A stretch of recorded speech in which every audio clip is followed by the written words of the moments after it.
mute everybody and let everybody, if they have a question, they should raise their hand, and then you can let them come in once they raise their hand. I think typically they do it. Okay, I will do that. So then you'll be in charge. Oh, that's a lot of power. The rules that you had at the bottom of the email invite were very clear and were actually good rules. And so those are pretty standard for Zoom meetings. Thank you. Thank you. Was that Erin? Do you have more tips, Erin? I mean, we've done quite a few of these, but you know, we're learning as we go. So if anyone has more etiquette Zoom tips. In fact, I'm actually curious right now. I was going to kind of wait to change my name to kind of show and tell people who haven't changed their name yet. And since Lori's on an iPhone and Clint is on an iPad, I don't quite know exactly. So I'm going to go up to my name right now on my screen, and I'm going to right click on Kim Bowen, and it says rename. And I'm going to click on that, and I'm going to click Kim-Crowwing Crest Lodge. And I'm wondering if Clint can do that too, and maybe Lori. Lori, I don't know about iPhones.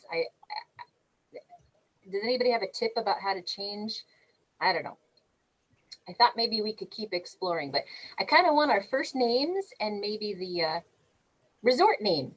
So. Way to go, Lynn. You're on top of it. And hi, Lynn and Anna. Long time no see. All right. Oh, there's Mary Smirling getting on. She's connecting to audio. There's Jennifer Bateman. Morning. Oh, I see Adam now. Hi, Jennifer. Yay. All right. All right.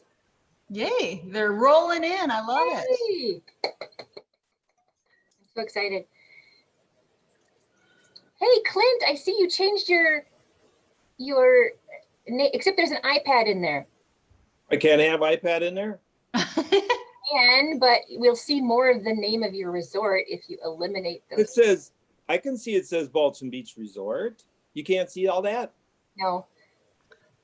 I can see Clint's iPad Balsam. Oh, man. All right, I'll switch it. Hang on. I am Community of Minnesota Resorts, and I don't know if I should change that because that might mess something up. Well, we want to know what to call you, though, I think. Call me Community of Minnesota Resorts. People don't know that Timberly has this imp of a devil in her sometimes. She's pretty darn quiet, doesn't speak up a lot at meetings. She's just a steady, wonderful presence. But she's got this huge little imp in her, for sure. So, better, Kim? Yeah. Oh, look at you. Good job.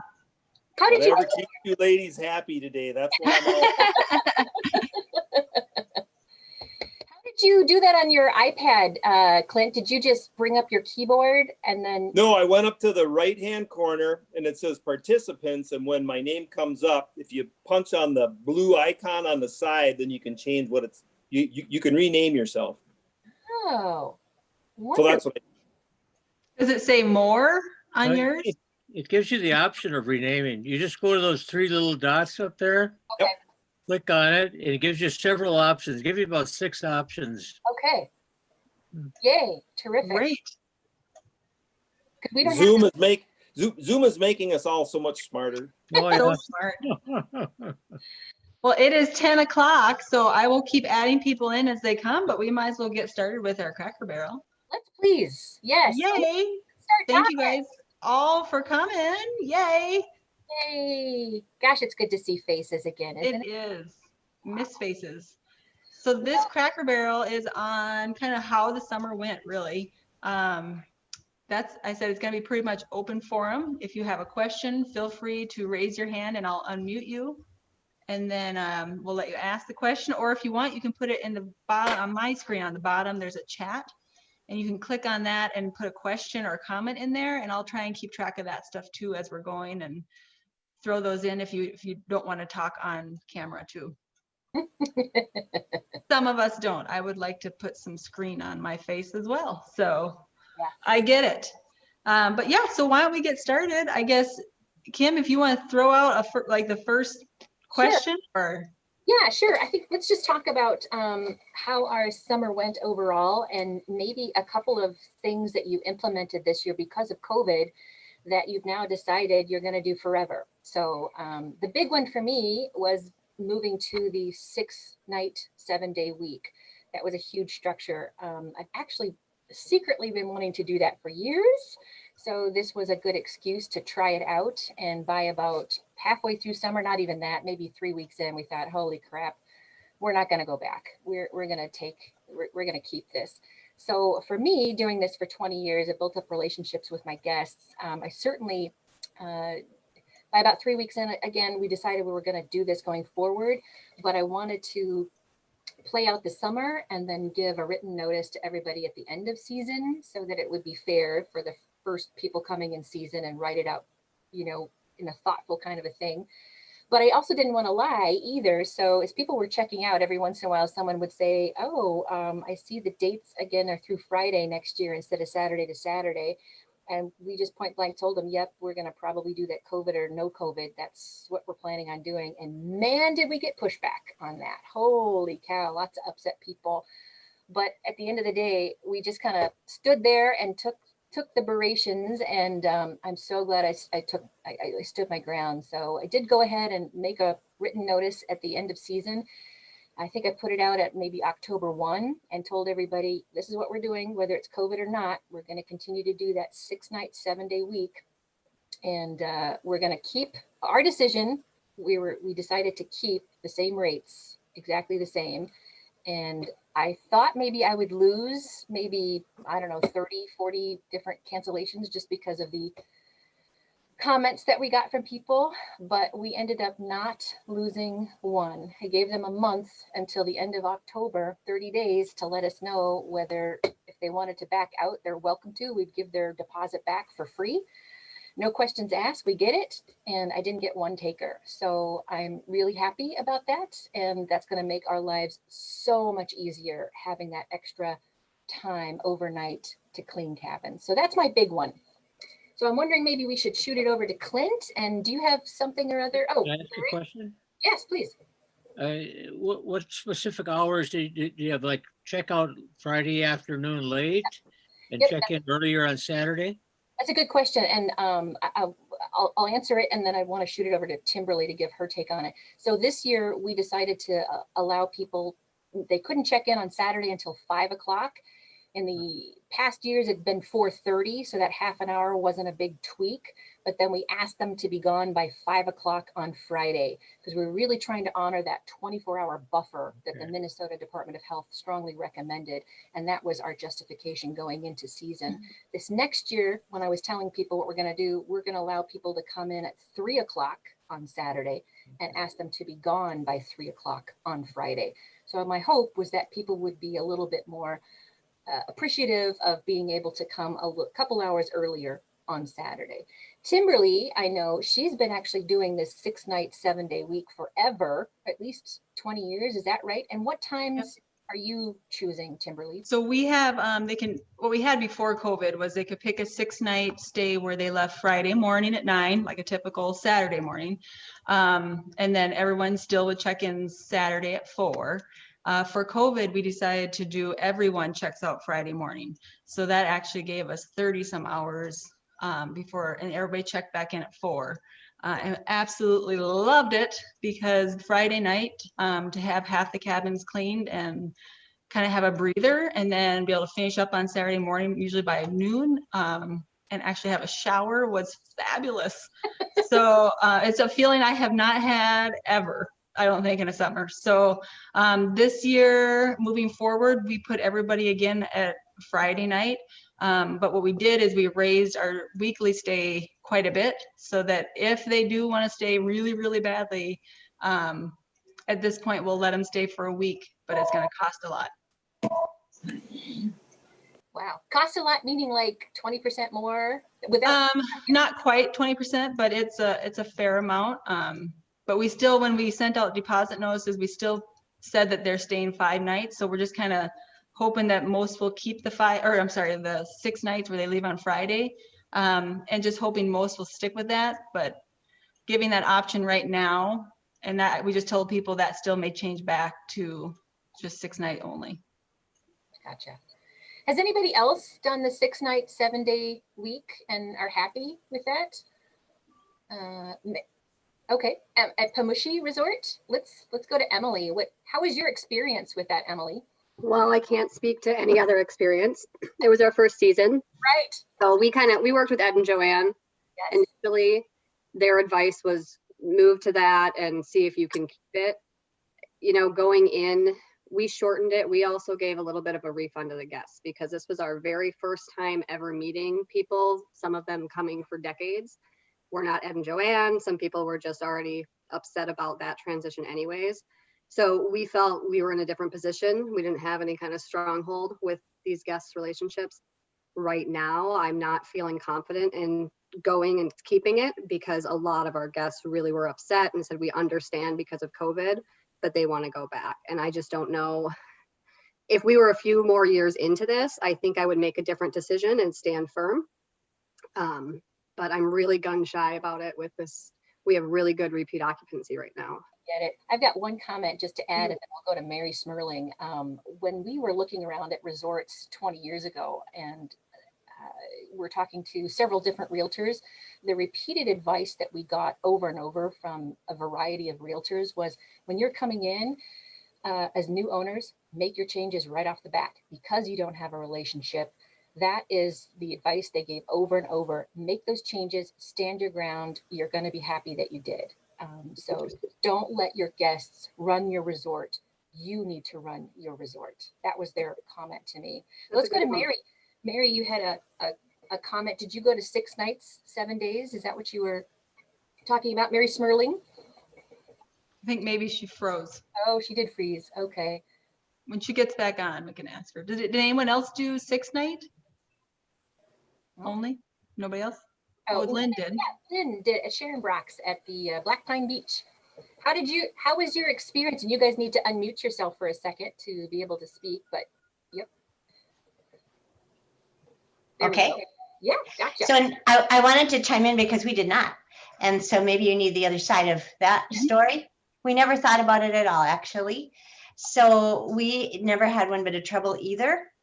The only problem that we had over this past season, and maybe that was shared by a lot of you, was finding staff. Nobody wanted to really work. There was a lot of money coming from the government, so no one really had to. We didn't get even one application for work this year. I was grateful I have lived in this community for so long because we were able to get people just because we knew people. And then some of my family helped us out too. We pressed them into service, as they say. But we didn't have any problems with getting things cleaned up in time, even with the additional cleaning, which added about double the time for each cabin. We were able to get enough help to do it because of those people we scooped up. I got UV lights this summer, and we ran those in the cabins after we were done cleaning. We did all the other protocols that all the rest of you probably did as well. But we ran that UV light. It was an extra, for sure, half hour, maybe a little bit more. All the dishes were taken out of the cupboards and spread apart so that everything got touched by that light too. And drawers were all opened.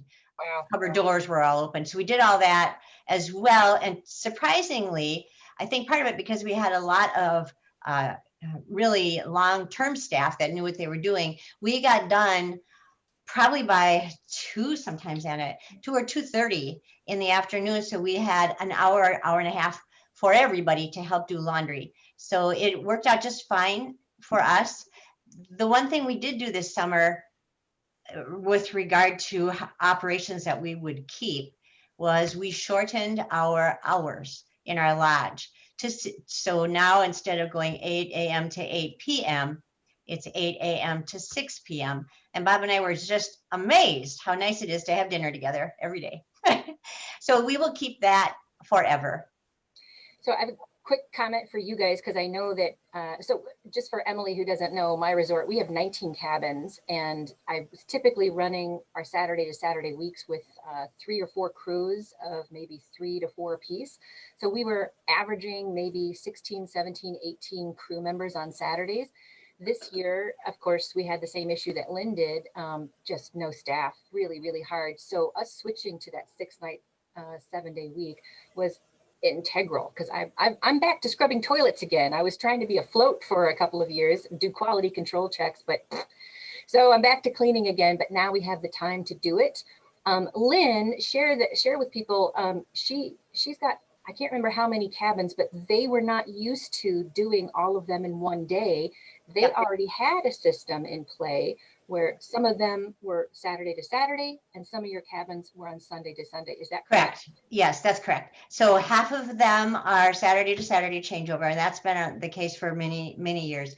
And the other half are Sunday to Sunday. The same cleaning staff comes both days. And So they get more hours. How many cabins do you have, Lynn? 14. 14. That gives you a little perspective on that. I'm going to jump quick to Jennifer had a comment, Jennifer Bateman. I think she must be on mute. I don't see her on my screen. Oh, there she is. There you go. Can you hear me? Yay. You know, I just wanted to bring up, I might be stating the obvious, but perhaps not. So if you're not sure, you should always say it. But I'm just thinking, especially with a lot of new resort owners, you know, as you look at logistics and your systems and that kind of thing, and if you're going to go from 6 nights to 7, you know, good for Kim to hang on to that same rental rate, even though she felt the need to, you know, carve off a night, just because you still need to keep making money. You know, that's important now for survival, but also, you know, when it comes time to sell, whether it's going to be next year in 15 years, you know, that cash, that income needs to be strong. And so I think you know, if you're nervous about going to 6 nights and charging the same as that you did for 7, you know, you really should sit down with a piece of paper and a pencil and a calculator and spend plenty of time really analyzing what could potentially happen based upon what you end up deciding. So just something to think about. Says Good the, comment. says the realtor, because Jennifer is now a realtor, correct? Yes, I am. Yeah. So she's crunching numbers. All right. And I wanted to jump quick to Casey at Arcadia. He had a comment. Hi, Emily. This is more towards you. So I watch your Facebook page and Joe's Lodge. I see you both on here. I consider you two to be the closest to what we offer. Like, I don't call it competition, but we're in the same vein. We try to change our guests out every 10 years. We run 28 cabins. We don't have that personal relationship a lot of the real small resorts have with our guests. And when you start talking about changing rates on them, it's hard to do that when you've been friends for 2 or 3 generations. So losing guests is not necessarily a bad thing. For us, we took a 7.5% rate increase this year. You use the excuse of, hey, we got to fill some holes from last year, along with, you know, brought in a new pontoon and stuff like that. So I mostly just want to say, don't be afraid to lose a few here and there. There's plenty of folks out there.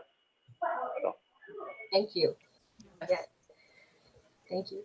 So did anybody else change their, should we keep with this topic or move around? Lynn mentioned that they changed their lodge hours. We also did. We used to have noon to 9 every day of the week, except for Saturday when we were cleaning. This year, we closed our lodge and created a takeout window, and we opened it for 2 hours, 2 times a day, once around lunchtime and once around supper time. So we still went ahead and sold our pizzas, bottled sodas, ice cream treats, that kind of thing.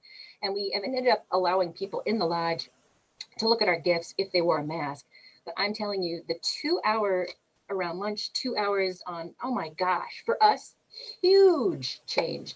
I understand now that people are always going to bitch about, hey, I wish the lodge was open more. Well, of course they wish it was open more, but they're not paying staff to keep it open, or, you know, they're not paying for your time. They just kind of want the convenience.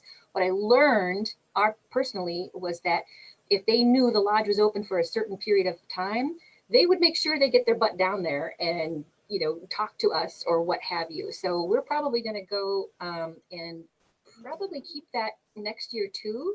At least those are the only posted hours we're going to have in our lodge. So that's going to save me about $4,000 a year instead of paying staff to staff my lodge from 12 to 9 every day, because I can handle a couple hours twice a day. That was a piece of cake for me. Did anybody else have an experience similar to that? I see, before we get Kim, is it Kim at Jacobs Cove? Do you have your hand up? I do. Go Can you hear ahead. me? Okay. Yep. We just have I don't know how many of you have a small resort. We have 4 cabins that we rent. So to say we're in it for the money would be a lie. We don't mind the money we make, but it's not a big operation. This year, we did Saturday to Saturday. It's our 15th year, and about halfway through the season, I just tapped out with the extra cleaning and everything. So much to the point where I'd say to my husband, you go check them in. And if they came early, I was like, do you like to go to work early? Check-ins at 3, you know? So I was really kind of grouchy about it. And so what we decided, our neighboring resort did Saturday to Friday. We asked them if they were going to continue, since we're just 2 doors down from each other. They're going to. So we did change our season to check in Saturday at 3, check out 9 o'clock on Friday.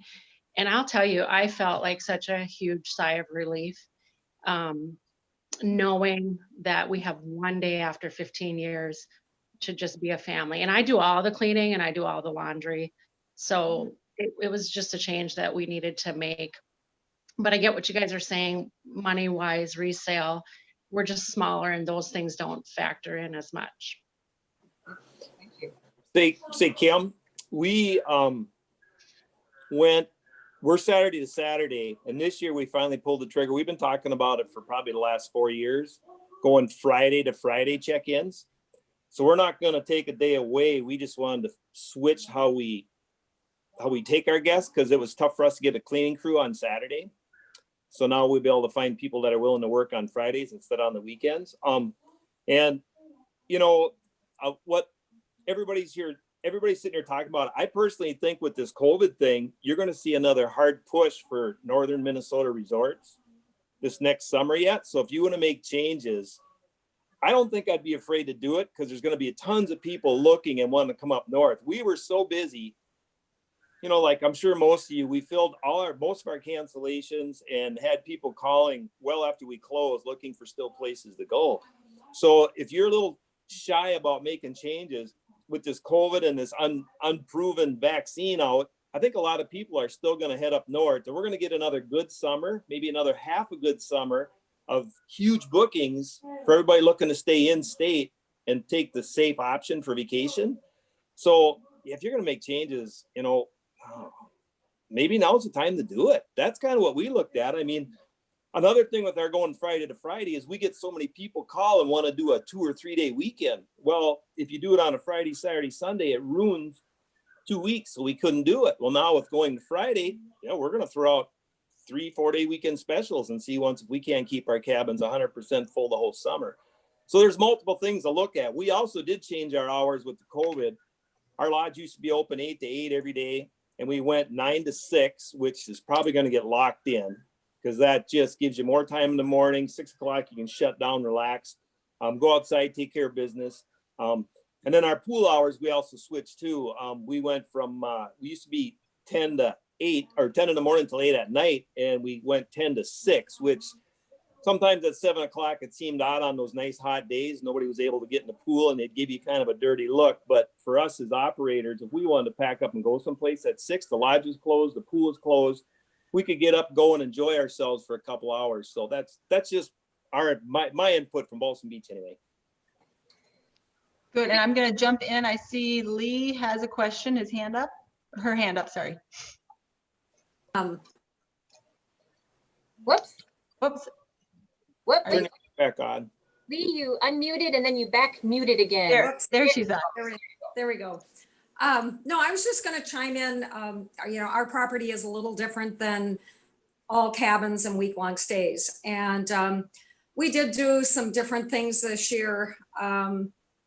Started out at the beginning of the season blocking rooms, the beginning and at the end of guest stays, partly because our J1 students were not coming. So it became the Lee and Scott routine, and it was just the two of us. And we honestly just didn't want to have to deal with having, if somebody got sick, what we were going to do with them.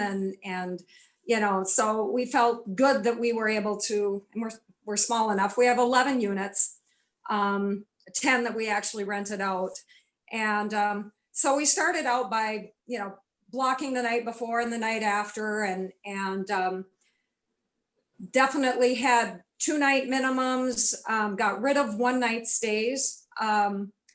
You know, so totally different from you guys with how we manage our occupancy. But, you know, we found that, and then we also removed, you know, all the blankets and quilts and just provided sheets, pillows, and towels.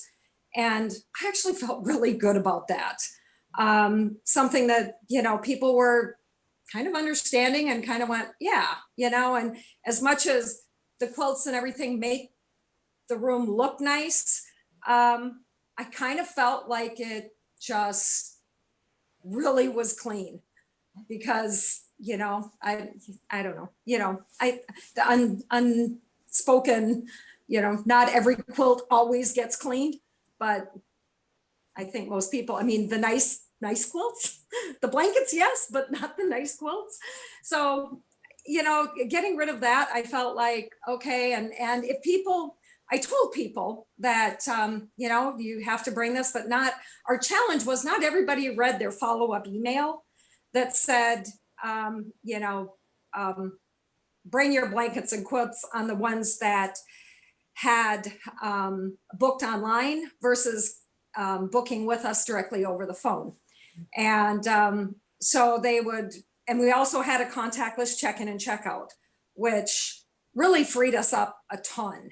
And your key is in the room. I've taken your money in the morning of your arrival. You know, I put the receipt in there. There was, you know, a lot of reduced interaction with guests. But what I did do was in the morning, I made sure I got out on the property and talked to guests because I had the time, and we have a wonderful repeat clientele. We've been here 21 years now. And, you know, people were grateful for being open, and, you know, they commented on how sparkling clean the rooms were. And that just, you know, Scott did the bathrooms. You talk about back to doing bathrooms again. Well, I'm doing kitchens, Scott does bathrooms, and then we, you know, do our own thing. But, you know, overall felt really good about this, and actually are looking at keeping a lot of similar things and maybe not even throwing out the J1s again and just do it one more time. We did, as people were calling, if we had 2 nights open, that block kind of to maximize our occupancy, and we knew the room was ready and it was good, we would put people in there. So we did have some back-to-backs. People that called at 9:30 at night coming up to the North Shore going, I don't have a place to stay. And I knew I had a room clean. And, you know, I wasn't going to do a one night. I didn't up the charge, but what I did do is I said, okay, if all you really want is a bed, you need to be out by 8:30. I'll give you it, but I need to get this ready for my next guest. And for the most part, they were like, fine, good, you know? And so anyway, it's, you know, we did well. You know, probably July, August, September, October. And, you know, our business normally ends up, usually after MEA, we get a few more people. Oh my gosh, they kept coming. They kept coming. And finally, Scott and I said, November 10th, we have to be done because, you know, we've worked 7 days a week since, you know, May, and, you know, just needed to be done. And so we're closed now till Christmas, and then we'll open back up again and do some winter business. But anyway, there was a lot of good things and things that I probably will continue to keep. And I think guests are okay with. I'd have to figure out the blanket quilt thing. I don't know how long that will last, but Anyway, Thank you. Looks like Aaron might have a question. Oh, and Gary too. How about Aaron at Westridge? Hi, we're from Alexandria. We have 12 cabins and some of them are 4,500 plus square feet. So the blanket quilt thing became a monster for us. I ordered and Target loved me. The boxes that came to our house were crazy. I pulled all of our quilts, I put them in a trailer and just put them away. And we provided everybody with all clean linens, clean throw blankets. There was not a single soft surface in those cabins that didn't get replaced in between people, but that meant I needed to double and triple some of my things. It was crazy. My laundry room has exploded, but my guests are extremely happy. Will you continue to do that, Erin? Was that something that you think you'll, if you're allowed to go back to quilts, will you go back to that, or will you continue what you're doing now that you've invested all this money? So I feel really, really good about it. We will continue to do it. I went and invested in blankets that now look nice and coordinate colors for the cabins that they're supposed to be in. So I don't know that we'll ever go back to quilts because the blanket situation looks nice. In the wintertime, I'm using an extra blanket to throw over the bottom of the bed because we're open all year long. And the extra blanket looks like it's a throw blanket kind of thing. I know it sounds really silly, but our guests are over the moon about it. And I feel happy about it too. See, my granddaughters are both here now. Thanks for sharing. I have a quick comment and then we'll go to Gary and Teresa to unmute here. But we also got rid of our quilts. They're stored in the basement of my stepdaughter and son-in-law's house that we built them. And Emily, my stepdaughter, is in charge of linens. And one of the perks of allowing just the mattress pad to be on there, which I would spray with disinfectant on Friday nights, but the rest of the linens were bagged up in a clear bag with a flyer of instructions on what I called it do-it-yourself bed making. And told them to go ahead and put their bedding back in the sack and twisty tie it up so that when we pick it up, we didn't have to worry about touching the stuff. We actually ended up bringing the bagged linens back to our laundry room and let it sit for about 3 days before we went and washed it all. But one of the pluses Emily said, my daughter-in-law, was, man, the mattress pads were so much cleaner this year. She didn't have to destain and destain every single week. So people were being a little bit more careful in how they used the sheets and the mattress pads. I thought that was an interesting comment. So Gary, Teresa, did you have a comment to, I think you were raising your hand when Lee Bergstrom was speaking. So please, whatever you'd like to share. Yeah, well, Gary and I are first timers this year as well. We have a 9-cabin resort in Park Rapids. And so we didn't know what we were supposed to do either, but we chose to do remove the blankets and quilts. And we bought all new mattress covers and sprayed them down between uses. And that really worked well for us. And I don't know what to compare it to, but making the beds with just clean sheets was fairly simple. So I liked it and nobody complained, nobody fussed. There were a few people that, like you said, somebody said before, that didn't read their emails to see that they were supposed to bring in, and it was like 3 or 4 people. And then we had some people that flew in that mentioned that they would need them beforehand, so we were able to provide. But I like that. But my question is everybody talking about their lodge hours? That is a big thing for me too. We were open 8 to 10 when we first started because that's what the previous owners were.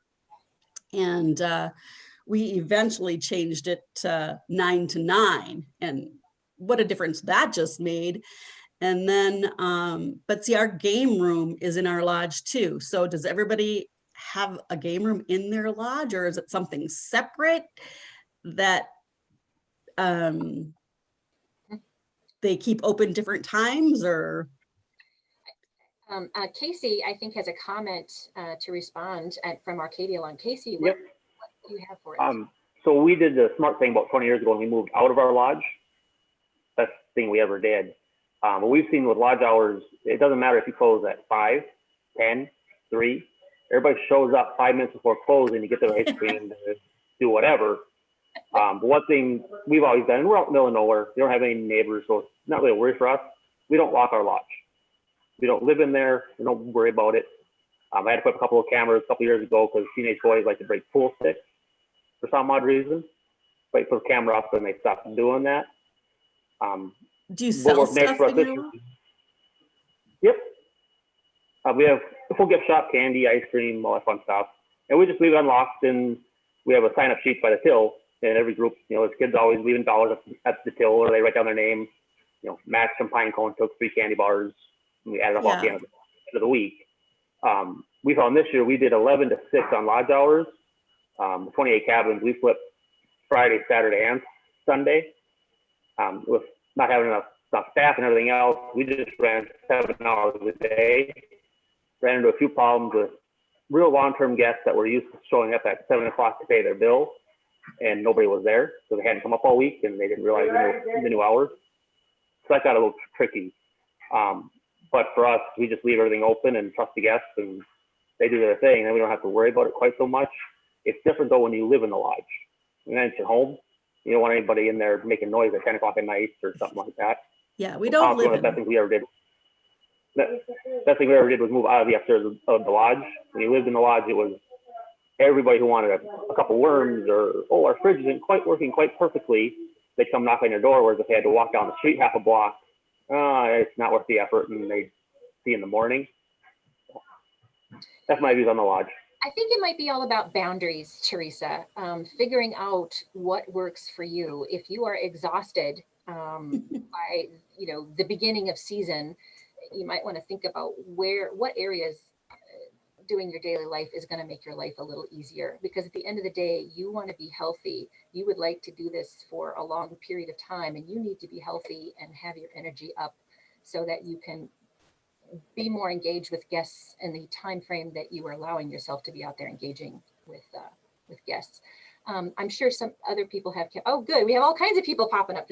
Yes, and just before Kim, we do have some comments on the chat too. So if anyone, if you have answers to that, you can respond to them by just typing in your response there, or we'll ask them out loud too. So yes, I think.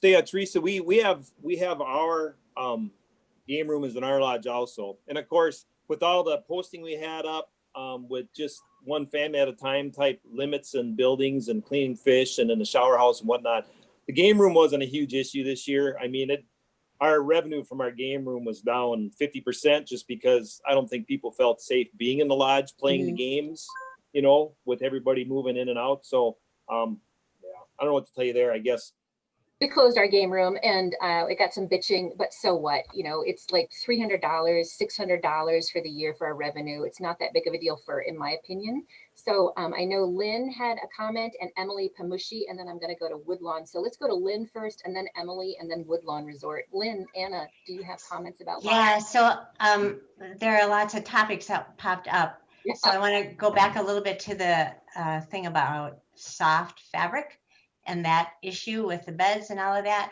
We talked about that at length this spring, and I don't know about everybody's guests, but I know for a fact I have guests who sit in underpants on our chairs and on our sofas. I have guests who sit there with nothing on their butt, and a lot of kids with wet bathing suits and poopy diapers. So we could do all we wanted to do with our beds and still not face the full problem. So the issue was really not beds. That was just part of soft surface issue. So we talked at length with Chris Gatewood, who some of you might remember. He gave a presentation a few years ago at a fall conference. He is through Cole Products, and we get a lot of our stuff from him. He had gone to, gosh, what was it, Anna, 45 hours or 40 hours of CDC training this spring. So we felt very confident listening to him. He gave us a product, a quaternary spray that we were able to use on any soft fabric. And it took care, the dwell time was less than a minute. It took care of every issue that we could have possibly ever had with any soft fabric, whether it was your butt on a chair or it was your baby sleeping in the bed, peeing all over, whatever it was, it took care of everything. And we felt so confident after that. We felt like we were not addressing the full problem if we only talked beds. So that is how we handled our summer. We used that product. Bob was the first one in the cabin. Every piece of bedding, not just parts of the bedding, and every mattress and every pillow got sprayed both sides. It's all surfaces every time we switched over a cabin, even if it was a couple days, if it was a week, it didn't matter. Also, every soft fabric in the living rooms, or if we had soft fabric chairs in the bedrooms, they all got sprayed with that quaternary also. So we had a high confidence level that we were handling that. So we only took out extra blankets, and that was a blanket that was in a drawer. It didn't have we could have sprayed it and let it lay out, I guess, but we felt that didn't have the time to dry out. So we did everything else the way we had always done it. That was one topic that was brought up. Another one that was brought up was about what did you do differently about how your people checked in? And was it Lee, maybe it was you, talking about changing how you had them check in and locking the doors first. We thought that would be our answer as well, would avoid a little bit of contact, and we were trying to kind of do that. It was the worst answer in the world. We had to immediately get rid of that bad idea. I had to start over. We had people, it was like gridlock with their boats. If they didn't stop at the lodge and talk to us first, where we would say, here's where you go to launch your boat. You're second in line. Chad is down there. He'll help you put your boat in and find the right dock for you. He'll take care of you with your trailer, show you where to put your trailer. If we didn't have that happening every time we had check-ins, it was absolutely a disaster, and we couldn't carry on that way. So immediately we stopped that. You go into the cabin yourself. They had to stop at the lodge and get oriented, because even if they've been here for 30 years, they still forget from year to year what to do. Or maybe they have a new boat and they only back it up 2 times a year. And so they're at the boat launch for an hour trying to put it in themselves. And we talked about that too. Should Chad get in their car and put their boat in for them or not? And finally we decided he's just going to have to do that. So that's what happened after 3 weeks, maybe. it was just not working. So we reverted back to that, and we were all much happier after we did that. The guests, everything was better. We didn't have any issues with that. Nobody said, I don't know if I want you in my car. Oh, I don't know. I think I prefer to go to my cabin myself. No one wanted to do that. They wanted to have that help. They wanted to not have to think. You know how they are. They don't really want to think about anything. They're on vacation. So that's kind of what we did. Then the next thing I want to comment on, then I'll be quiet. The lodge hours, and somebody said it doesn't matter what your lodge hours are. Really, people will get in touch with you anytime if they need you. That is the truth. They will. They have their cell phones. They will call you with whatever their question is. We've had people who've called us and said, oh, I know, you're closed now, but we just finished supper. Can you bring us like 6 ice cream treats? Because the kids want ice cream for dessert. It doesn't matter if it's a big thing, like their TV's not working or their toilet is backed up, or a little thing like they want ice cream. They call you anyway. And I guess, you just got to love them. They are your wallet. So that's kind of the 3 things I wanted to comment on. I don't know if there's anything else that you can think of right off that. No. But there's a yin and a yang with everything. And there's no question that it was really a stressful summer in a lot of ways. And I was crabby. We had a new puppy, and I wasn't as nice to that puppy as I should have. I was crabby and short-tempered. But, you just every once in a while got to step back and say, love them or not, they are your wallet. So, and I think Jennifer alluded to that a little bit. You have to remember the income side of it, and don't shoot yourself in the foot just because you want a little bit more time to yourself. In time, as the season wears on and it gets less busy, you'll have that time to yourself. So it's just hard to remember that. We all go through that. So thank you, and that was a lot. Holy cow. Yes. Woo. One quick comment before we go to Emily at Pamushi and then Kate at Woodlawns, and then we'll come back up to somebody else. I think Mike. Mike, yep. So with the boat launch thing, what we ended, because we have 19 cabins and sometimes we have a lot of boats to put in. So two comments, I would always send an email out about 3 days before people arrive. And at the very top, I would remind them if they're a newbie, here's a link to our resort map. So if you're a newbie, go look at that, because what we're going to do is ask you to go right to your cabin, and we kept ours unlocked so that they could go right in, so there wouldn't be a gridlock right by our boat launch. We also had our 2 guys, my son-in-law and one of our maintenance kids, just stand there in the middle of the drive. And as we open the gates at 5 o'clock this year, it'll be 3 o'clock next year, people would file in and they would just do a quick, hey, welcome back. When you're ready to put your boat in, I'll come up and get you, because we have a tractor. So that helped kind of greeting it. We weren't registering them. We were just greeting them really quickly and then allowing them to go to their cabin, because almost invariably they're going to unload and unpack their boat first. So that was a couple things that worked well for us. I'm going to go to Emily at Pamushi. Did you have a couple comments? It might have been a while, but if you've got a comment, please. Oops, you're on mute, honey. There you go. Man, between the distance learning of the kids and myself. So I commented in the text, we did a similar process with spraying all the soft fabrics with OxyPro. Throughout the years, we did end up keeping the handmade quilts that were there. Again, we went into this season not wanting to make any changes, and I really appreciate everybody's feedback about now is the time to do it, because I think that's excellent feedback, and I'm excited to follow up with my husband and my mom after this with our go forward plan. But the lodge hours I wanted to comment on. We live above the lodge. We want to be available for those sales. We're a small resort, 12 units.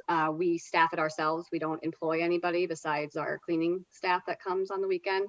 So it got to be a big strain to feel like somebody constantly had to be there in that lodge. I asked Tim to install a Ring doorbell about halfway through the season. Now we just latch the door. The lodge is still open. We all get an alert on our phone. If a guest comes, we answer it through the phone, say we'll be right with you. So we can still go about yard work, cleaning, being with the kids, whatever it is we're doing, and still be available for the guests without being in the lodge. And nobody has seemed to mind, waiting a minute or two until we get there. So we didn't actually change the lodge hours. We just changed us having to be physically there all the time. Wow, great. That's fantastic.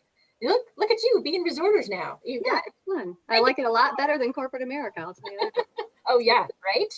Yeah, Right. Emily, that works out really well. We did that Ring thing last year. Yeah. And then we also have tablets in all the cabins for self-serve. So if somebody's getting gas or not in the lodge, we have tablets in each cabin that they can just keep a tally of what they take throughout the week and then let us know. So and we found we moved all of our bait to self-serve, all of our firewood, all of our ice.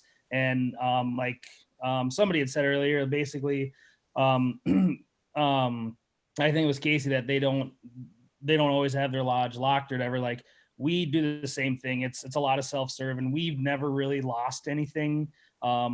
We feel like everybody is pretty honest with it. You might be down a couple bags of ice at the end of the year or something, but the only thing that's not self-serve a lot of times is gas. So I think that self-serve thing is a lot. And we did change our lodge hours. When we bought 3 years ago, it was 7 a.m. to 11 p.m. and we don't serve food or beer or anything like that. So I thought that was ridiculous. So we switched it to 8 a.m. on Saturdays to 7, and then the rest of the time it's 9 to 7. And like I said, half the time it's staffed, half the time it's not. And as far as the game room goes, we actually shut down our game room, and I think we're going to get rid of it completely now. It costs a lot of money and electricity to run it, and we don't own a single thing in there. It's all rented from a place in Bemidji. And I think we get like 30% or 20% of every quarter put in there. So I think we're going to get rid of it entirely. And they can hang out in their cabin on rainy days or do whatever. But yeah, I think we're just going to get rid of it completely.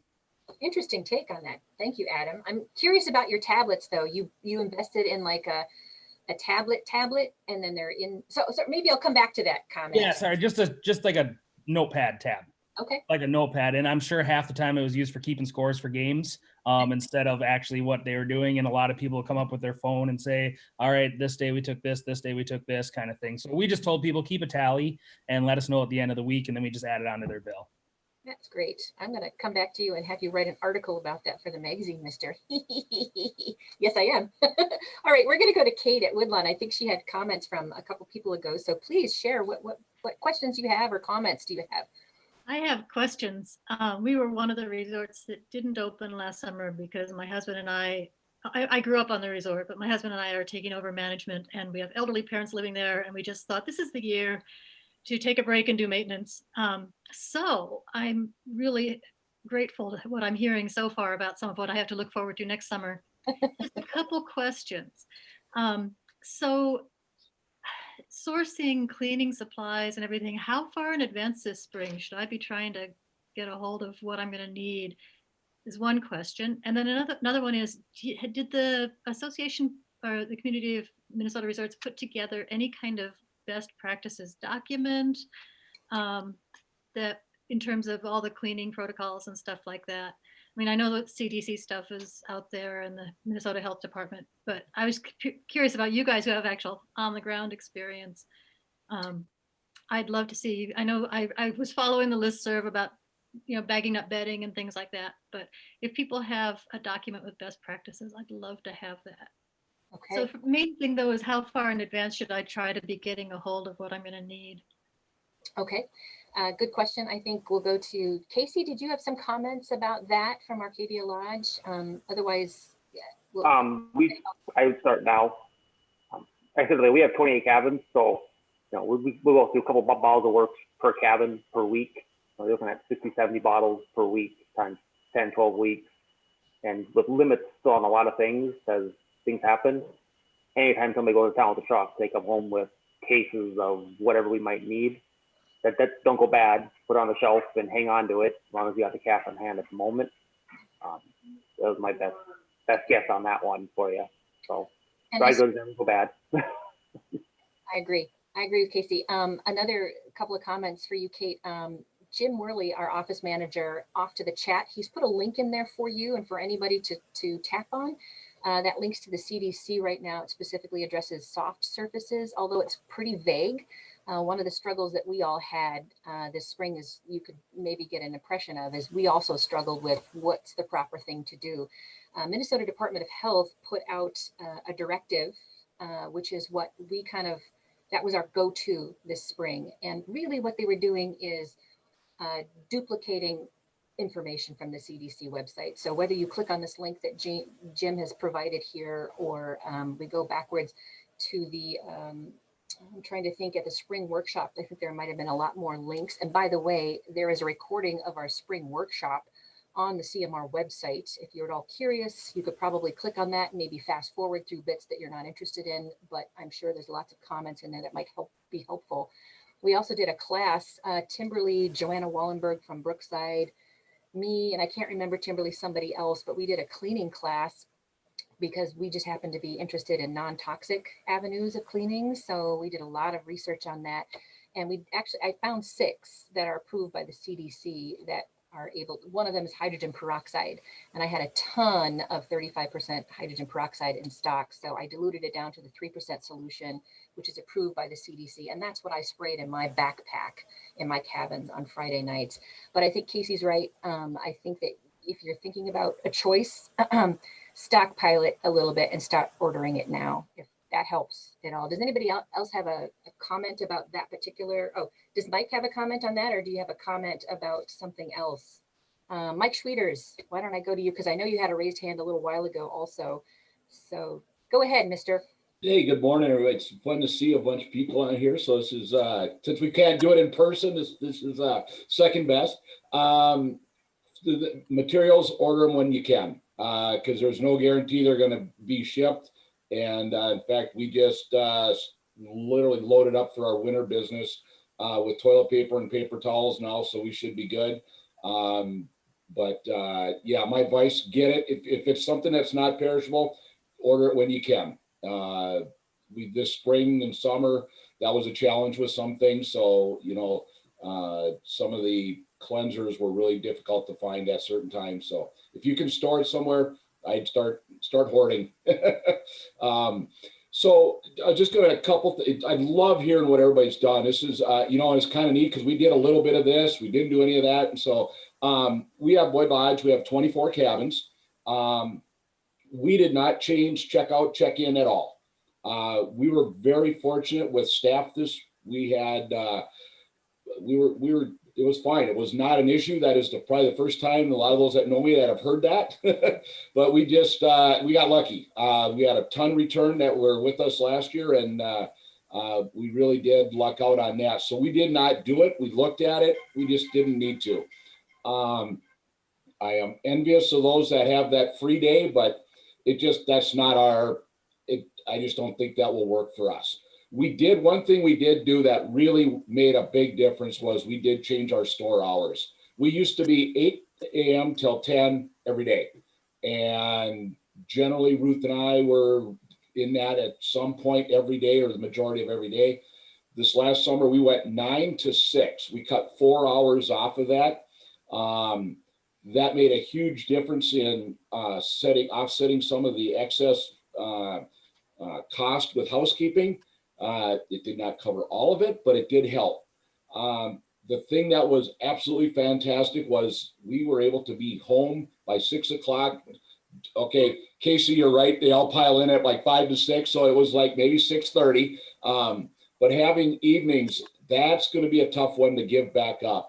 We will work around that next year. We'll keep that. We did pull all our quilts, that type of decorative bedding. The thing that I think guests really related to on that was we told them when people check out, we go in, everything comes off, everything new comes on, and that was a big deal to them versus some of the other options. I think for 2021 we're going to keep it the way it is. There's just too much unknown yet. Will we go back to the quilts and the decorative stuff? I don't know. It's stacked down in our lower levels where we usually do activities. So when we can do indoor activities again, we may have to reevaluate where we're going to put it. But all of that kind of stuff, we just took it out and it was good. The other thing that we did that was really helped save time for us was that check-in and check-out. We did do a similar option. We sent a letter out in advance. They'd fill in the registration form. They'd give us a call on their phone when they were like 2 minutes away. We'd get their keys, any information for the week, meet them in the parking lot, off they go. And then when they checked out, leave the keys in the cabin, call us when they're on the road. We had a credit card on file. We finalized the bill, and it worked well. There was a downside. Our store sales and that were down significantly. We do quite a apparel sales every year, which is it always surprises me. That without question was down. That was the offside of that. We are looking to go online with a lot of our apparel items to try to maybe recapture some of that. But it clearly was the fact that people did not come into the office and mill and hang out like they have in the past. We don't have a game room or anything in there. But the hours, some people were like, they knew it up front. So if they wanted kayak paddles or something for an early morning kayak, they just came and got them before we closed. It worked. That part worked really well. We're going to have to figure out what to do with apparel. We talked about possibly bringing it outside and, then you got weather. It's just, I'm like, no, let's just, so we used our those of you that have been in our place, we used our banquet room. We put it all up in there, took it out of the store to kind of open space up for that. And we just let like one family in at a time. Obviously masks were required and we had gloves for when they were in going through that. But we did see a drop in our sales. So that was one of the downsides of it for us. But overall, the rest of the stuff worked well. Mm-hmm. Great. Wow. Say, Kim, I was going to mention that, as this virus continues and they learn more about it, that's going to somewhat change how we're going to clean and our strategy going forward. That's things you have to keep up on and probably change your cleaning strategies as to how you're going to tackle it. I agree. I'm going to go to Gary next. Gary Knox. I just got a question for Mike. What did the beds look like when the customer gets there? Was just folded sheets on top of the bed, or what did you do? Hey, Gary. No, what we did is, so we ended up, like I think Aaron said, we doubled our laundry load, if you will. So when they came in, Beds were fully made with the new sheets, blankets, pillowcases, pillows, everything was made. We did get a few more requests for extra blankets than in the past. I think people were using the comforters, as that. So we did, Ruth literally for all summer was ordering blankets, trying to get them in, just trying to find them. But the beds were made and ready to go. But everything was, all of the decorative type stuff was removed. Okay. I see that Jim and Kristen at Sunset Bay Resort, they had the opposite experience of Mike and at the Board Lodge here about their increase in apparel sales. Do you guys want to talk about that a smidge and why you think that you got more sales this summer in particular? You need to unmute yourself, Jim. Thank you. Maybe just dumb luck, but we had sent out information in advance to our guests about different changes at the resort. And one of those things was we specifically asked them to limit their travel in town and be specific about where they went, because everybody was worried about how the disease spread or whatever, how the virus spread. So we found that a lot of people, they did their shopping before they got here in terms of groceries. They unloaded and they were here for the week. They didn't go to town. They didn't go to turtle races. They didn't do the things that they normally would do in town, but they still wanted to shop, and they shopped our store. And luckily we have a supplier that could get us things quickly, because we don't want to have a lot of stock at the end of the year either. And we pretty much sold out of everything we had. And it was really a good year in that respect. Got it. Yes, Casey, you had a comment about, please go ahead and share. Well, a couple things. Yeah, same here. We sold literally everything we bought. We actually are meeting with Russ next Friday for the start next year's clothing order already. It was kind of crazy. No, we're a little bit different. We're 5 miles from our smallest town, which is Marcel, and 40 miles north of Grand Rapids. Once people come here, they don't leave again unless it's an emergency run for beer. So for us, clothing sales have always been pretty high. Once they're here, they're here. And with us being able to just leave the lodge open, we saw a lot of clothing sales happen at night. Groups would come up kind of on their own, and they knew there wasn't going to be anybody else around, and they'd sign out a sheet and leave me all the tags. And the next day I'd come in and add $300 in sweatshirts to their bill. So that worked out really pretty good. One thing with Kate, when we were talking about ordering things now, one thing we're starting to see now is a tax issue. We ended up having actually a pretty good year, and we didn't spend money like we normally do most of the year. We didn't go to the lumber yard. We didn't buy a new boat. We didn't do all the things we would normally do in a year.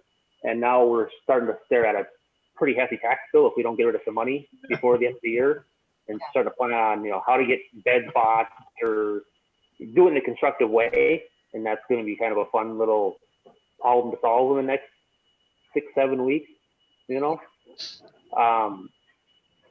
And then for the bedding for us, I actually got stuck with blanket duty all summer. So we normally run 2 blankets, top nice blanket from Gramatex and then a bottom one. And we just rotated between the 2 blankets each week. So each blanket sat in its bin for 7 days, untouched and all that. It was, even with me doing it, I think I had 4 to 5 hours every changeover day just in moving blankets, trying to stay ahead of the cleaning crews and getting beds ready for them to be made.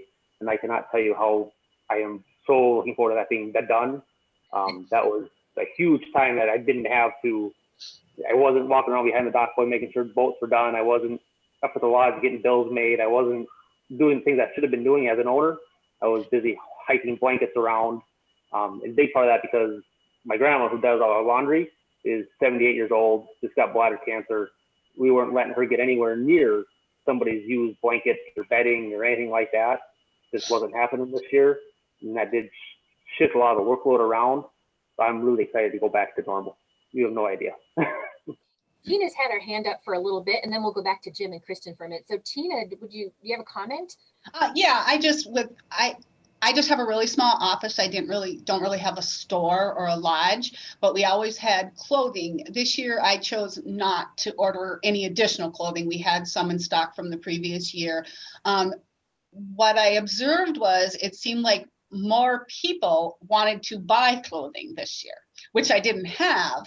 And we're right in town. I mean, literally, 2 blocks away, they can go buy Mille Lacs area clothing, not Chapman's, but Mille Lacs area clothing.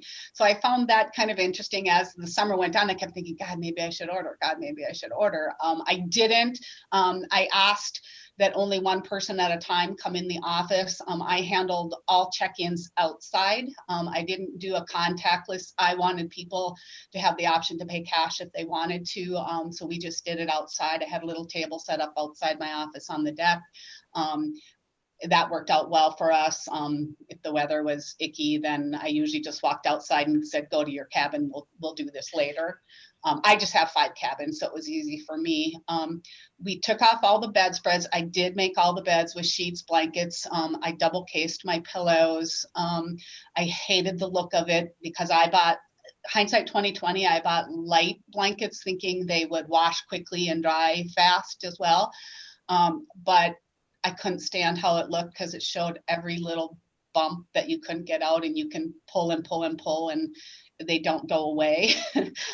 So that drove me nuts, although I thoroughly enjoyed not having to put the bedspreads on. I did remove all of the extra bedding for hide-a-beds and futons that I would not put back in. Some people forgot it. I just had, Rubbermaid bins that they could say, hey, I need extra bedding. I forgot to bring it. And then I just hand them a bin that had all the bedding to make up those extra. But I took all that out and I wouldn't put it back. Interesting.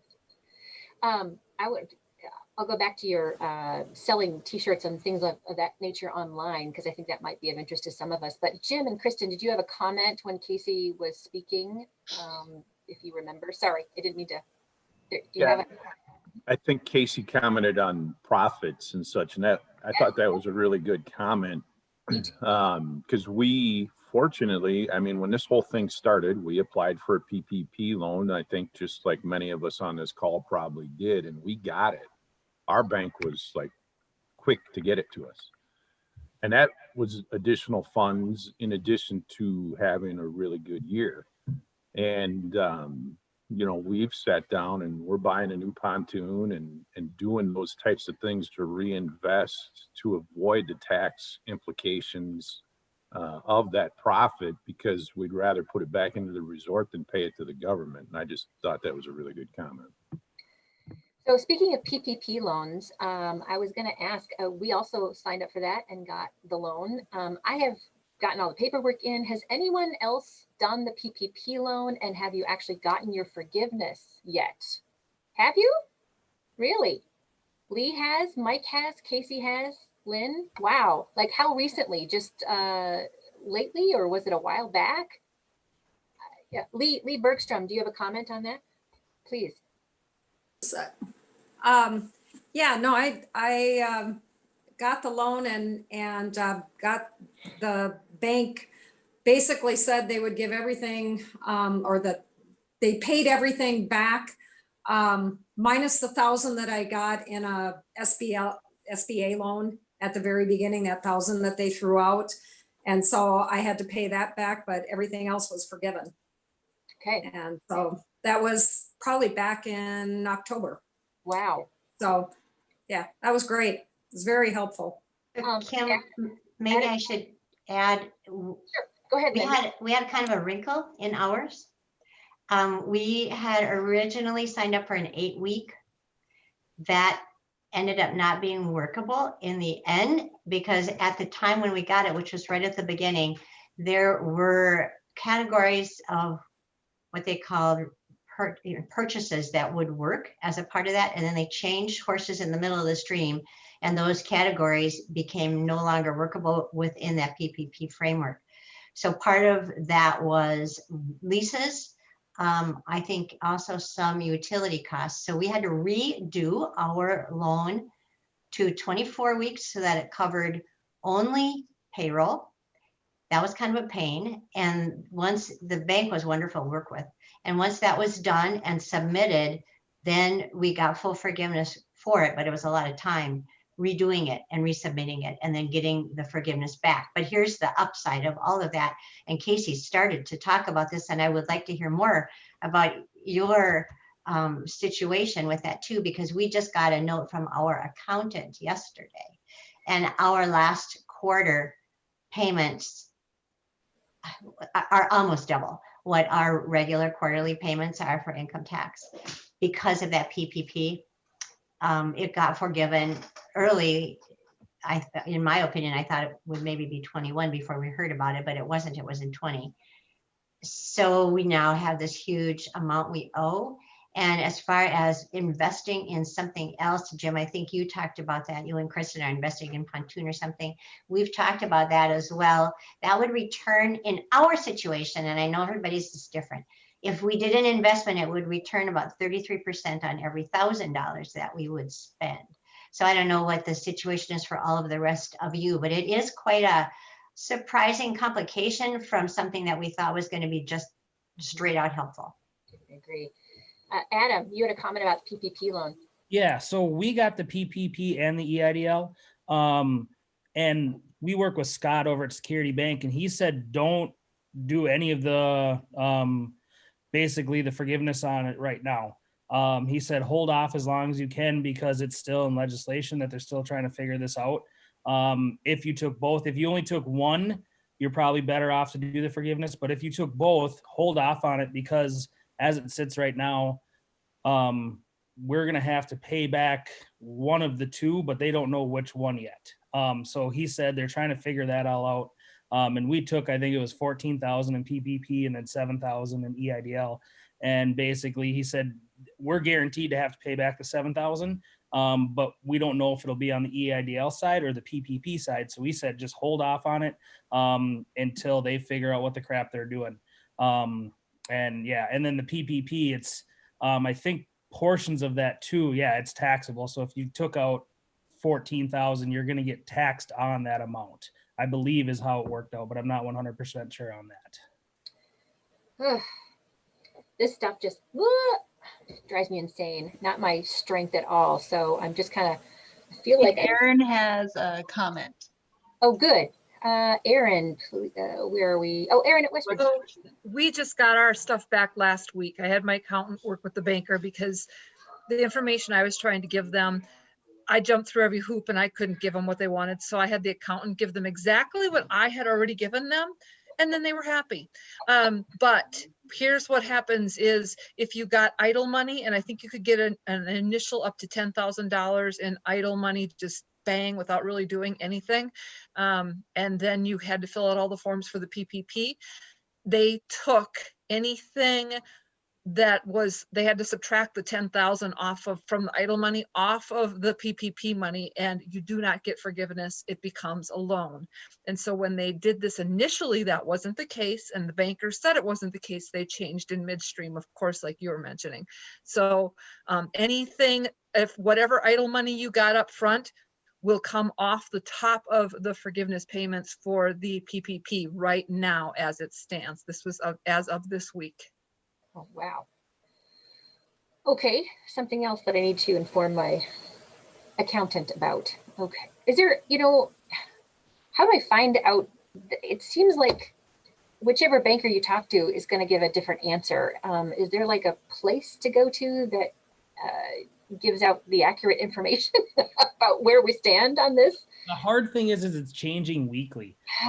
And that's what Scott was saying. And then same thing with our accountant. And it's just everything's changing weekly because they're throwing out ideas and trying to figure it out, but they just can't lock anything down is the issue. And so that's where our banker told us just hold off for now. You've got, I think, 10 months from the time you receive the loan to file your paperwork on it. So yeah, so he just said hold off. But I would stay in contact with your personal banker and just keep working with them because they should have the most up to date, even though it does change. Even when this thing was coming out, what they have 2 different applications, 3 different applications. We filled out the first one, that one got rejected, the second one, and our banker basically said it's literally changing hourly at that time. And so for us, we're gonna wait on it and see what happens. And yeah, it kind of sucks now that it's tax time and trying to figure all this crap out. Yeah. But at the end of the day, I guess, just work closely with your accountant and your banker. That's why we pay our accountants what we pay them, so they can try to keep our butts clean on this stuff. So just keep working closely with them and spend down your revenue as best you can to make sure you're not paying it to the government.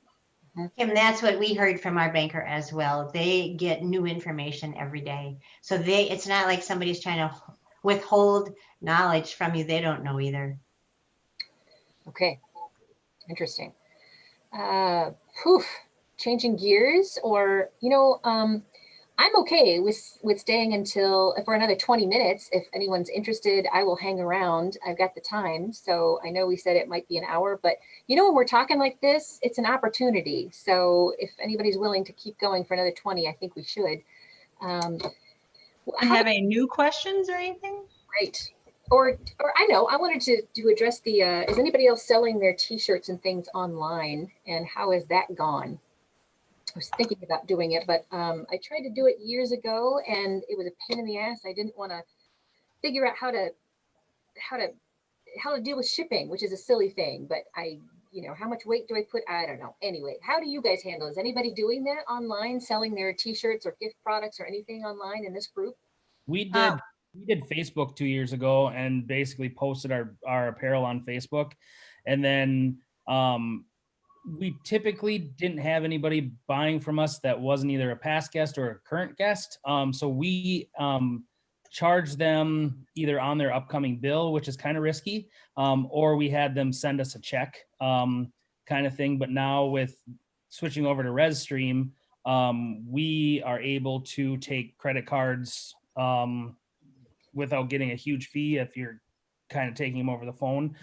So they could do a sale on ResStream too. So, but it's not easy because it's a lot of having to pay attention and you can't update your sizes. And I know Jim had mentioned that they're going to try to do that. So I don't know if you guys have looked at an avenue of finding a website person to do it for you, or if you guys got somebody lined up to manage inventory. I know you guys would probably manage it yourself, but somebody that would keep kind of tabs on what's going on with that. And so before Jim, Kimberly, do you sell your t-shirts online? Yeah, this year we put everything on our website, mostly just so that if our lodge was going to be closed, people could at least see them. They could request to have them, set aside, so when they came, they were ready for them. Or even when our lodge was closed, people could look online and say, I would like item 13B in a large, and we could go grab it, bring it to the window for them. So it worked. I wouldn't want to have to do it forever, but it worked for this time frame where the lodge wasn't going to be open very much. So got it. So Jim, did you and Kristen look up or into selling your t-shirts or clothing online at all? Was that something that you were interested in? Wait, we can't hear you, or at least I can't. Nope, I still can't hear you, even though, there. I think we can hear you. We did look into it I looked through, what's our, Square. Square has an online store. And, for us being so small, and we really try and run an inventory that at the end of the season is almost nil, and we didn't want to deal with a bunch of inventory over the winter, so we decided not to do it, because the main time that we would focus on selling online really is during the winter months, and without inventory we'd have to carry more than we wanted to, so we decided not to do a store online at all. Gotcha. Thank you. Mike Schwieters, did you have a comment? Yeah, one we're looking at utilizing is called Shopify. I know a couple retailers in town used it and had pretty good luck. We're kind of going all in with it. We're going to barcode and the whole 9 yards. So we'll hopefully at spring conference, I'll be able to tell you if we've got it up and running or not. So we'll go there, but we're kind of going to go for it, and we'll see what happens. So Ruth is going to set all that stuff up, right? Yeah, exactly. Adam's got a comment. Adam, yes, comment. Kind of opposite of Jim, we actually do all of our ordering of all of our apparel. We use, same as Casey, we use Russ. But we do all of our ordering in the fall. That way there we can spend down on something that is going to potentially make us money as well. So we just put in an order, and since we've taken over, our apparel sales have been awesome. We've really gotten new designs, different designs, that kind of stuff. But that's a great way to spend down too, is in the winter time, in the fall, do your apparel orders, and then you could do online sales over the winter. And the nice thing about that too is then come February, March, because usually your lead time on it are 6 weeks or 7 weeks before you get it in. If you do have a good seller, you can reorder that in the spring and have it by opener. That way there, you know, okay, this is selling well. You can replenish your stock and kind of double dip on that design for that year kind of thing. So that's what we liked about it, is ordering in the fall, seeing what's going to sell over the winter, knowing, okay, this specific hat did really, really well. Let's order another 30 of these hats or do something like that. Mm-hmm. Wow. I'll just make a quick comment too. So in the winter, I guess when we get our clothes, it's usually around March, and that was right when quarantine was hitting and we were going a little stir crazy. So I made my kids do a fashion show of the new apparel. And I tell you, it was one of the best. People loved it. And it was just a fun way to show what the new stuff was. Just was something fun to do. And so I would encourage people to do that. It's great. Great. Well, how do you guys think this Cracker Barrel went? Do you think it was worth doing? Do you think, okay. I was really missing community from fall conference, so I was hoping this might have helped us. So, okay, good. We've got Kim, will you mention when the next one is so they can have that down? I was just going to say, I was going to go look that up. We've got one coming up in December, and it's all about supplies. Where do we get supplies? So we want to share information and see if maybe we can get some new resources drummed up. I got to go look at my stuff. Also, if anybody wants to write up, I don't want to pinpoint down, but if somebody would, so Anne right now, our magazine, the CMR magazine, typically a lot of the winter magazine is all about fall conference. And because we didn't have a fall conference, we have sort of a lack of content. So if anyone today is interested in writing like 2 sentences or 3 sentences about the Cracker Barrel today, I would love to forward that to Anne as just a comment to put in there. We're also looking for more classes, I think. If anybody's got more ideas for Cracker Barrel ideas, starter topics, or other hands-on classes, that would be fantastic. We had our Instagram class last week. We had 10 resorters come to that. It was awesome. See here. So Kim, can I say something about the Cracker Barrel write-up that you just asked about? So I was asked by Ann Warling to write an article for this upcoming magazine about Cracker Barrels, the history of them. And so I did it. Actually, Pat Adler was going to do it, but there was a death in their family, and so she wasn't able to do it. So I just finished part of it. I sent her part of it already, and I'm working on a sidebar to go along with it that will compare the first few Cracker Barrels that our CMR group had back in the day, in the 80s, and to the kinds of questions and things we talk about at the current Cracker Barrels. So there's going to be a portion of that winter magazine assigned to the story of Cracker Barrels already. So if people from these write something up, I'm sure Ann will probably cluster all that together, and it'd be really nice to have that included in this issue of the Resorter, because it all would fit together. That's fantastic. Thank you for doing that, Lynn. Yeah. So I haven't found my scheduling, but I will post it on Facebook again, or Timberly will, and I will post on the chat line, which we're talking about possibly changing into a new chat line. We'll get more information to you guys next week. I did, by the way, talk to Resstream. I just coordinated a demonstration for the group in January for Resstream. And so for those of you who may be having some issues with it, I would love to collect those issues to send to him beforehand, so that we can maybe go through those. And I also have another reservation system software called Cloudbeds that I think is becoming an associate member also, and they will be doing another demonstration for the group if anyone's interested in January. So we'll have them kind of back to back. Sorry, Adam, you raised your hand. Did you have a comment about possibly Restream, was it? Was that you? Sorry. Okay. I'll just, Oh, it was Casey. Sorry. oh, go Casey, ahead. Casey had a comment. Please, dear. I just had well, two last things. One, kind of wondering how many of you use Redstream. We're still going at it old school. We we still enjoy that personal communication and that, oh, we don't have this cabin, but you're this kind of group. Let's put you over here. You'll be happy. Kind of a feel to it. So I was wondering if you still have those kind of interactions when you're using Redstream, or is it you don't know who's showing up until they show up kind of a deal? And then kind of my last thing of the day is on the silver linings of the year, we've always been very relaxed, very laid back. You show up here, we don't want your wallet, we don't want no registration forms. There's your cabin, we'll pay at the end of the week, kind of a deal. And we started doing things a little bit kind of like how I call bingo. We do about 100, 125 people for bingo night, and I get a bump about halfway through because it's a lot of kids and all this crap, and they get loud and they get a migraine, and I get a little barky at them.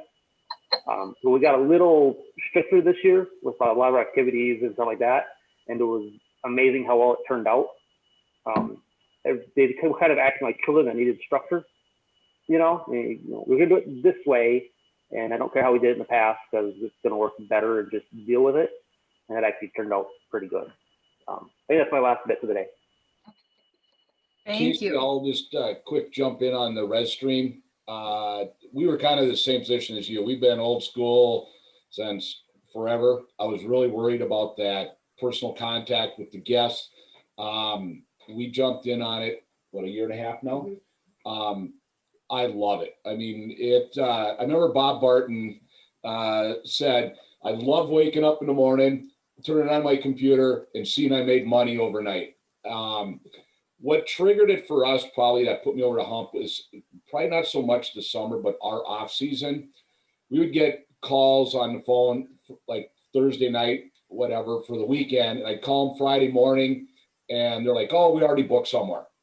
And it's kind of that, I'm not going to say the millennials, but it seems like that kind of generation coming up. If they can't do it now, they'll find one that can. And we definitely saw a bump in off-season reservations, shorter, like less lead time, but we had a number of them where they booked 12 o'clock at night, 1 o'clock in the morning, 6 in the morning, when we weren't open, that I know we would have lost some of those in the past. And that was kind of my aha moment with it, that as much as the stuff we lost, giving it, that personal contact that I really liked, it came down that we picked up business that we were losing as a result. Now, it's not perfect system.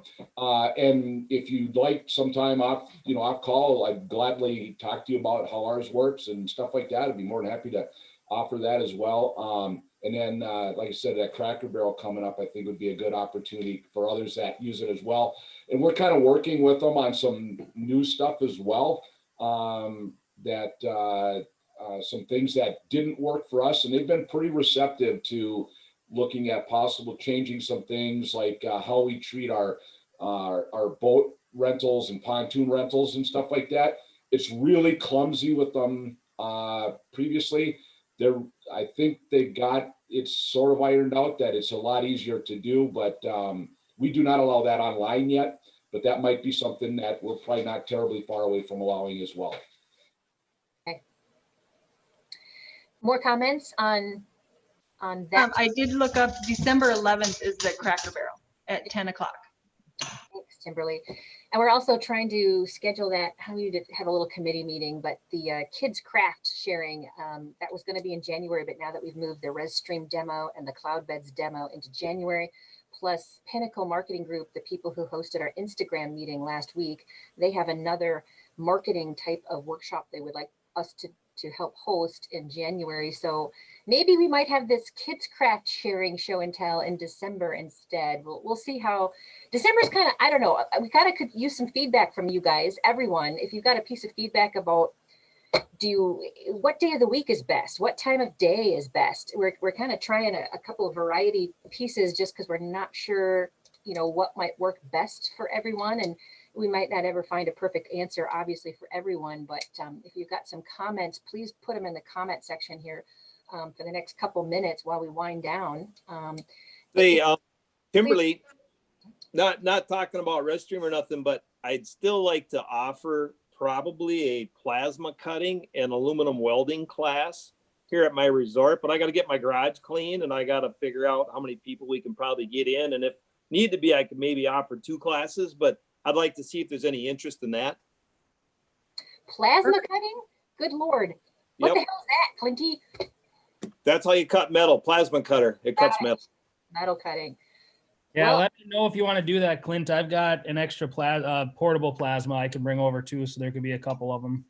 Well, the only problem is I have only 1 plug-in, so I'd have to do 2 plug-ins. I'd have to throw it. Is yours 110 or 220? Mine's a 110. It's just a lightweight one. Oh, okay. I got a 220. And I only want one 220 plug-in. So if we're gonna do aluminum welding, that's also 220. So I'm trying to figure out how I can logistically put it together and how many people I could squeeze in my garage and, you know, not be crowded and cause a hazard. Well, I'll bring over a cutter, but don't ask me to help clean out the shop. Well, if we're still doing goodies, we might not have to crowd anybody in your. Is there any way you could do this via Zoom, Clint? I don't know. Oh no, nope. That's all hands on when you're going to plasma cut aluminum weld. You want hands on. Okay. So I'm working on it. But that might be offered, especially if there's a lot of interest. I'd be willing to do one or 2 sessions. You know, if a person had to. Wonderful. Can I just quickly say before you close out here, December is the month that I have the University of Minnesota Tourism Advisory meeting. If anybody has something they would like me to bring up at that meeting, it's kind of been a busy year. Maybe there's some things that I should be bringing up. They always ask that as the very first question when we start the meetings. So if there's something specific or a group of things, I can bring that up. It's a Zoom meeting just like this.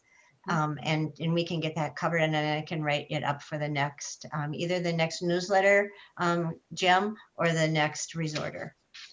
We thank you, Lynn, for representing the CMR. It's a fun group to be with, so I appreciate that. But I'm enjoying myself at all those meetings too, so it's good. So just for those of us that don't know, there's a lot of research that goes on in that council, right? They're always looking at data, and they're looking at trends for Minnesota nationwide and international tourism, right? So yes, they're particularly interested in subjects that would be bases of research. So right, anything though. I mean, they're interested in anything, trends that you see. But if you have something that you see as a big research need and we haven't talked about it, just send me a note and I'll bring it up.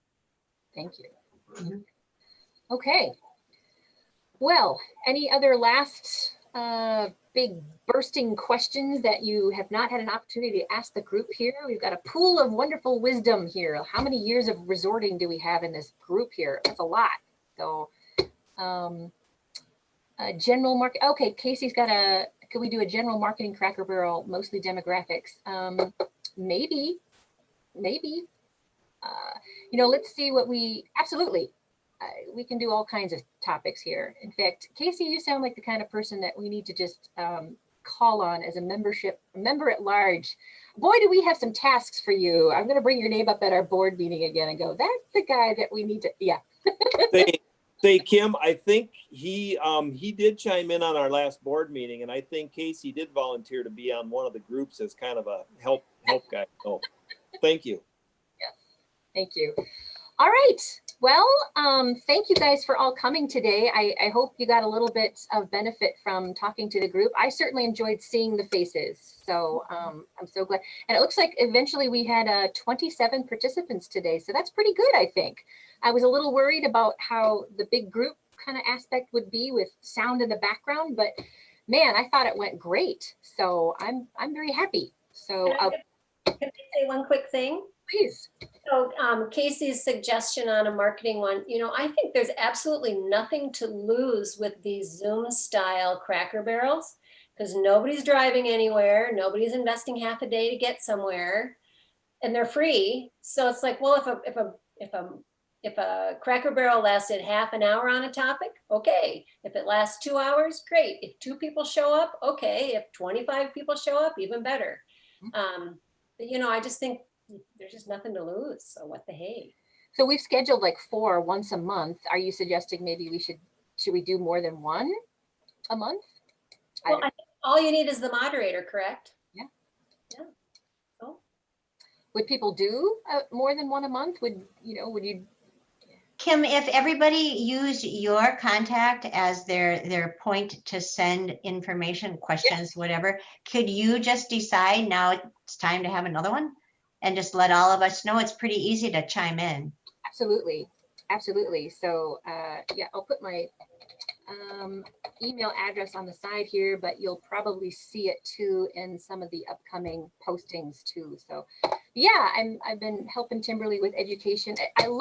I'm a learner by nature. I love to learn. So I get my strength is organizing these kinds of things. So I'm happy to do it, happy to, because I'm learning too. There's a whole bunch of comments today. I've been doing resorting for 20 years, but I learned several different things and I feel validated about other things. I'm really grateful to have you guys share. I'm so glad that so many people spoke up too. Thank you for doing that. I bet over half spoke up. They weren't too shy. So next time, maybe we'll have a little bit more. We want you to speak up and ask your questions. So it's good to have starter topics just to get us started, but it can go anywhere. And I feel a lot more confident, don't you, Timberly, about going forward with Cracker Barrels and being able to handle it? Yeah, because nothing broke, so I did a great job. Okay. Well, comment on chat line if you got more theories or other kinds of questions. Otherwise, hopefully we'll see your smiling faces December 11th at the next Cracker Barrel. All right. Kim. Yay. Everybody, Bye. yay. Take good care. Happy resorting. All right. Click.